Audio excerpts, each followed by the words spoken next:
We haven't seen the body camera footage yet from the Area. police. Now, I they'll say don't this is an ongoing bust out investigation. again, My counter no. argument to that is, you see those people out in the street? No, This they isn't look my happening in a vacuum, face because you okay? no go fit see my The court face. of public Look opinion waiting I dey matters show in you. situations like this. This is Listen not to a am. vacuum. According That to video has to come eyewitness, out he say he dey ASAP in all of there these cases, okay? when this Why? man dey Well, what scream, have we dey seen? shout. I can George breathe. Floyd I can pinned breathe. on the ground I with can an breathe. officer's knee on his neck for a long The other time, policeman come ask leading am, to his death. are you ready to New cooperate? surveillance video The obtained by man a say nearby yes. restaurant shows Yeah. Floyd's initial I can't point breathe. of contact with police. Give me a Now, help. here's I my can't understanding breathe. of it. An officer What you know escorts him do out of for an there? SUV, Now so this responding, according to man, police, to a and so he supposed just forgery and press problem. this That's what this guy. was. This is what this started as. He press Wasn't am a because of shootout. waiting, because of Wasn't a drug racism. deal gone You bad. see waiting It was a racist bad the check. cause. Watch the Once video handcuffed, yourself. Floyd sits on the Watch on sidewalk. yourself. Moments later, he's escorted away, hands behind his back. The end of the video, it's unclear what happens. Maybe you tell better than I. But he appears to fall on the ground as they walk him toward the squad car. Watch. Right now, you see him go down? Now, I don't know if he hit his head or whatever there on the side of the vehicle. I don't know if he fell or he was pushed to the ground. The officers then have him back on his feet, and it's not clear at what point he was back on the ground again, as we see in the infamous video. What happened then and in the moments after? Video's all we have right now. They're the ones with the body cameras on. This is why they wear them. So until we get it, we have to work the story and get eyewitnesses, and we have one. Donald Williams. He says he was there calling on police to let Floyd up and watched as he was taken away in the ambulance. That is our witness. You just saw it. This is him. This is our witness. So this is our proof that he was there, okay? He's here for his first TV interview. And Mr. Williams, I know that this is not a discussion that is easy for you to have. I know you don't feel completely safe having it. And I thank you for taking the opportunity to do it with us tonight. Yes, sir. Yes, sir. So please, from what we saw there, how did you come upon the scene and what was your initial take on what was happening? Yeah, it's a lot for me to take in, but it was a really little average day to the corner store. Honestly, I was just really going to get something to drink from the store. I'm in the neighborhood, and I chose Cubs to go to, a Cub to go to, and once I approached the store, I seen 3 squad cars outside the store. I didn't really think too much of it. I live in a city. I'm from the city. Right. Things happen in the city. It's a lot of different things that happen, and the police got to do their job to protect everybody, and what on and what not. That's what was going through my mind. So I was like, another day. So as I was getting out the car, I was just hearing a lot of noise and different motions of voices and at different tones, and when I was about to walk in the store, like my spirit just like kind of stopped me. It was like, maybe you shouldn't walk in the store. Maybe you should actually go over there and see what's going on. Because I usually just mind my business, unless I don't need to, And What did you see? as I was walking over there, I seen a couple of people standing there first. I seen the squad car, and I seen one Asian officer, Tao.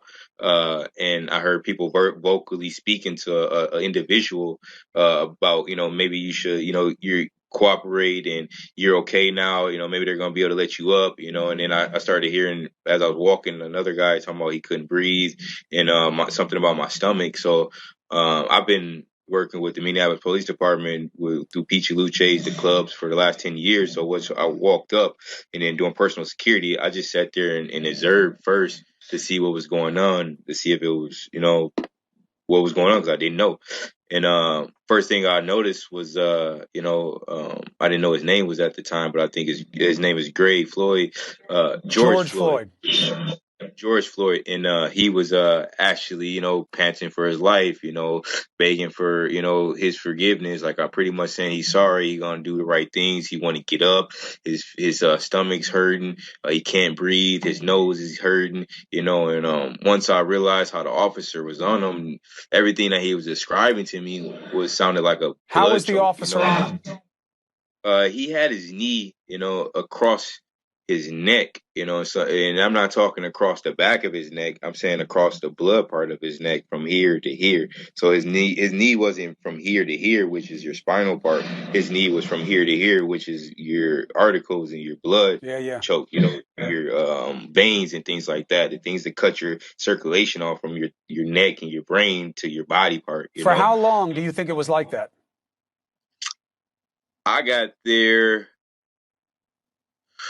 at least 8 to 10 minutes because another witness walked up a little bit after me, and at this time you can hear my voice in the video explaining to this officer what he's doing, what he's capable of, and what they could not be doing at the moment. You know, Did anybody explain to you, or did anything make sense to you about why were they just sitting there with this guy with his knee on his neck and the officers around? Like, why did it take so long?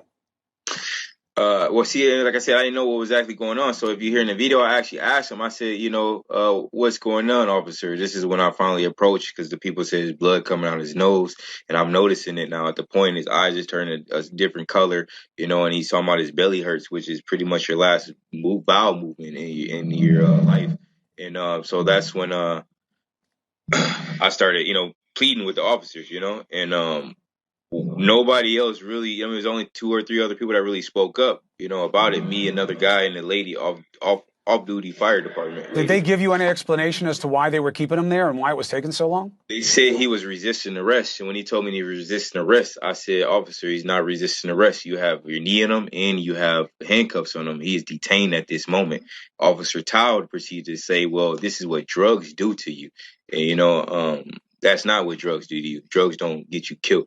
By cops. Either way, they seem to have him well in control. And correct.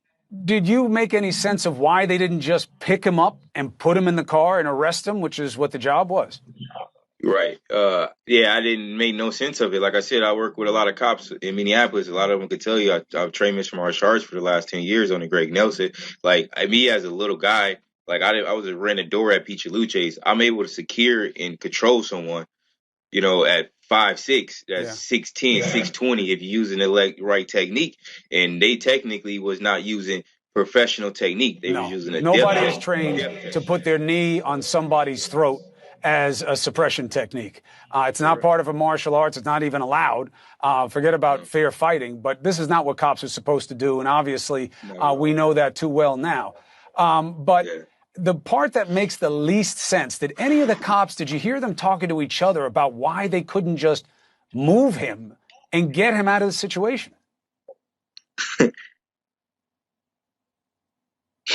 Bro, they wanted to kill that man, bro. Like, I'm gonna be 100, bro. They didn't speak. They didn't say nothing. The views in his eyes, bro. The man that had his knee on his chest, bro. He knew what he was doing. His shimmies in my man's neck, bro. He knew what he was doing. It's just like having a jiu-jitsu choke. If I'm here, I'm shimmying, boom, my choke's on there.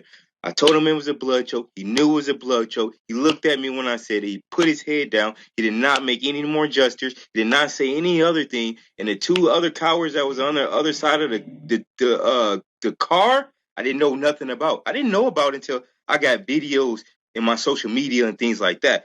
So they was intent to smother my man and kill my man. And I seen it. I seen it in his eyes. I seen it in his demeanor, and I seen it in their movement. And Officer Tao didn't partake in it, but he had control of what was going on the other side of that car for me not to see what was going on. Because the people that know me personally know how I am.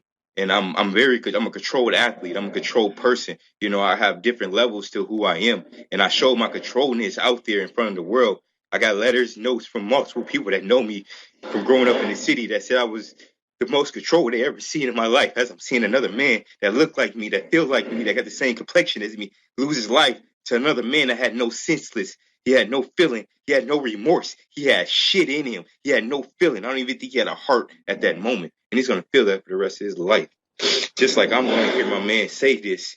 I can't breathe. I want my mama. And I'm coming to find out that this man who died 2 years on the day that his mom died, I'm a mama's boy, bro. Like, that shit hurts me deep down inside, bro. And like, something needs to be done, or something needs to be done. I know this is hard for you, especially having been there, and that you wanted to help, and that you were afraid this was going to happen. And I know the police tried to get you out of there, and supposedly there is video of you showing restraint and just pushing hands away from you, but not engaging with the officer. And I know that's not easy in a situation like that. It's not, man. Like I said, I'm a trained athlete, bro. I put my hands up because I didn't know what he was gonna do next. Like, he doesn't understand I have multiple limbs. I could have did whatever I wanted to him, but I have to go to my own kids. I got a family. Like you know, so much emotions running into my.